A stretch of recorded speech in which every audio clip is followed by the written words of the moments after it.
We might move now to microphone number 6. Chair, I would like to introduce Paul Blackmore. Welcome, Mr. Blackmore. Hi there, Paul Blackmore from the Finance Sector Union. We represent bank workers across Australia, including workers at CBA. I have 2 questions. Recently, CBA committed to no further regional branch closures until at least the end of 2026. This commitment comes off the back of the Senate inquiry into regional bank closures. However, the same commitment has not been given to CBA's metropolitan branches, which continue to be closed, or to any of its Bank West branches in Western Australia. As Australia's largest, most profitable bank, and after posting a record profit of $10 billion, what commitment is CBA willing to give to its customers and communities across Australia that they will continue to have access to face-to-face banking services by experienced CBA staff? Thank you very much, Mr. Blackmore, for your question.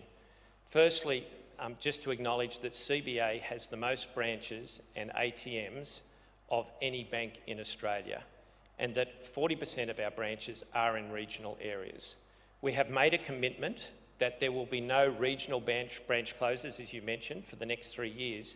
And during that period of time, we understand how important branches can be in all areas of Australia, but particularly regional areas. We will be engaging with local communities to look towards how to develop long-term sustainability plans where local communities support local branches. And so that is a process that we will engage in over the next 3 years.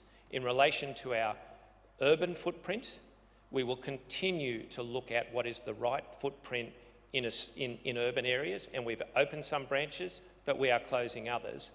But I do note that there is a substantive trend in Australia and globally to online and digitally banking.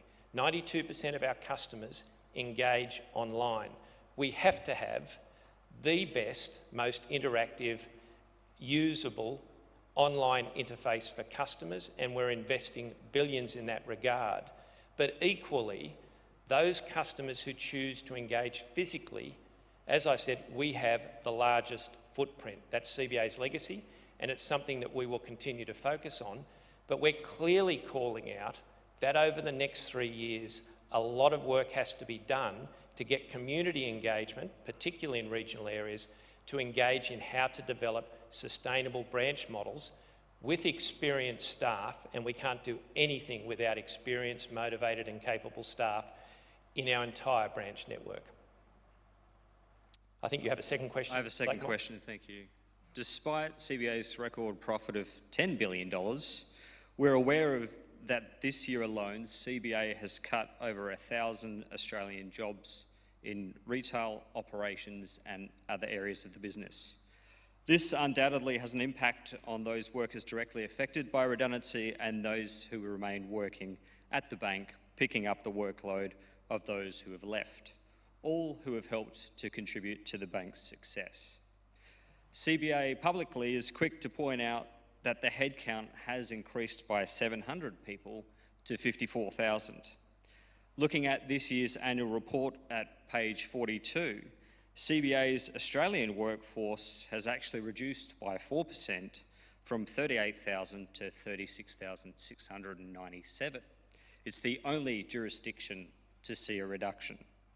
Whilst at the same time, CBA India's workforce has expanded by a massive 65% to almost 5,000 workers.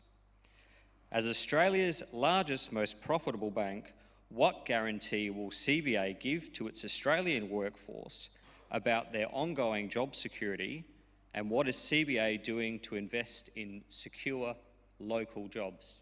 Thank you very much, Mr. Blackmore. We can't do anything at CBA without our most important asset, which are our people. We have long-term committed people, we have graduates, we have people approaching retirement, we have people all across Australia.